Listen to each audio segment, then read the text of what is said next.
Hi, this is Suzanne Sullins, the Technology Media Specialist at Buckhorn High School. I have created a series of videos to introduce the BackChannel platform 81 to our faculty. We will be incorporating a BackChannel component into our professional development activities this year in hopes that we will create more authentic and personalized experiences for each and every teacher. In addition, by incorporating a BackChannel, we are hoping to create an environment that is self-directed, always on, and social. In this video, we will be discussing the overview of the 81 platform. We will be walking through the sign-up process as well as accessing the BHS faculty back channel. If you already didn't know, the 81 platform was created specifically for educators by educators. 81 allows for communication, collaboration, and digital learning to take place in an online environment, whether it is for professional development activities or in a classroom setting. 81 is completely free for all users, and it is a web-based application, which means that it can be accessed through any mobile device or computer that can connect to the internet. It is recommended that you use one of three browsers when you are using 81 Those three browsers are Google Chrome, Mozilla Firefox, or Safari. So if you know which device you're going to use and which browser you're going to use to access the URL, we're ready to get started with accessing and starting the sign-up process. You will need to go to 81dash.com, and that's 81dash.com.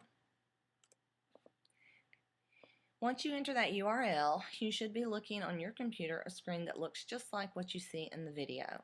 At the bottom is a blue sign up button, and you will just click the sign up button. There's just a couple of things that I wanted to point out so that I could make your registration go as smooth as possible. There are two levels of registration. The first one is a full registration that requires an email address. The second one is a guest user that only requires a username and a password. No email address is required.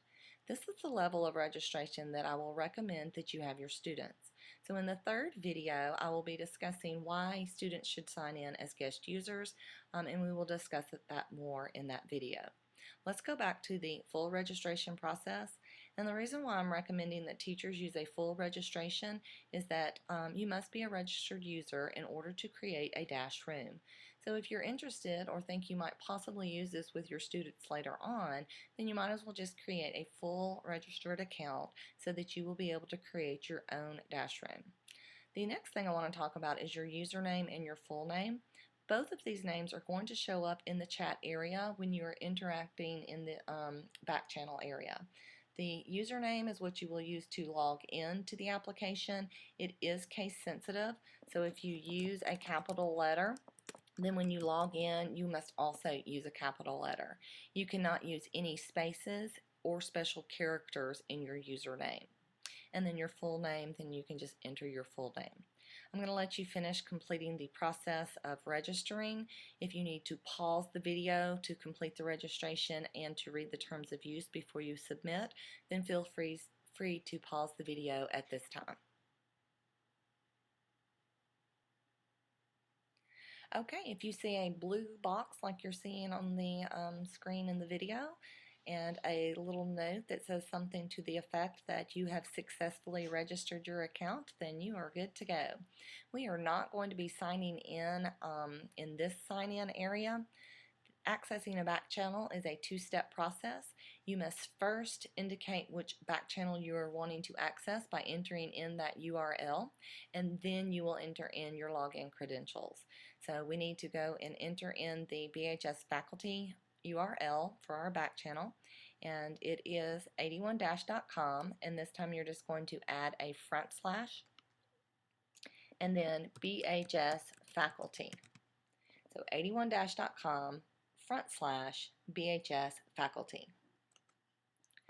So you are prompted to sign in. Looks just like what we were just looking at. The only difference is the 81 team now knows that we are trying to access the BHS faculty back channel. So you will enter in your username that is, again, case sensitive.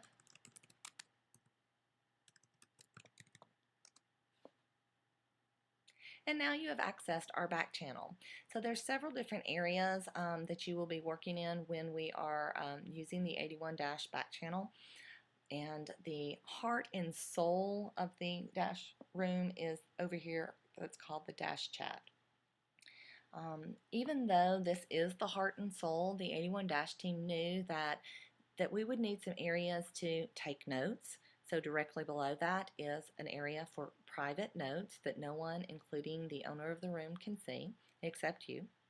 And then we also have to the right of that your dash tasks.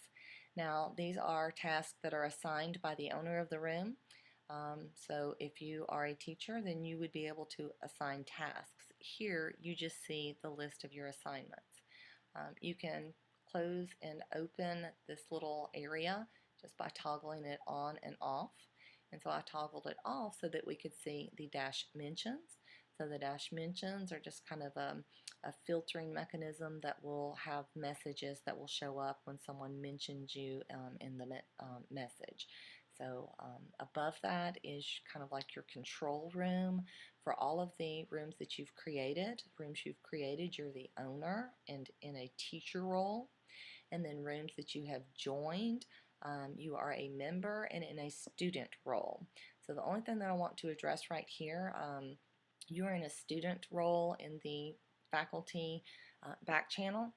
So the only action that you can do is leave the room, and you really don't want to leave the room. Then the reason why is that you can log in and out of 81 dash and not ever leave these rooms. So every time you log back into 81 dash, you're already logged in and have these rooms, and you'll never have to use that BHS faculty URL again.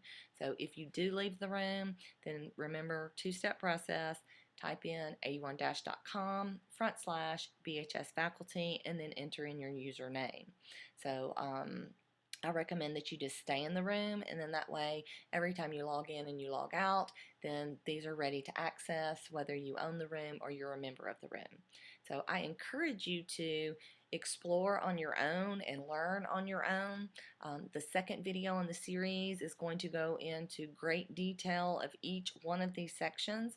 So if you are exploring and learning and find that you need some more guidance, then you just join us in the second video and learn how to navigate through all of the different components in the 81 back channel room. All right, so we'll see you in the next video if you need some help. Good luck.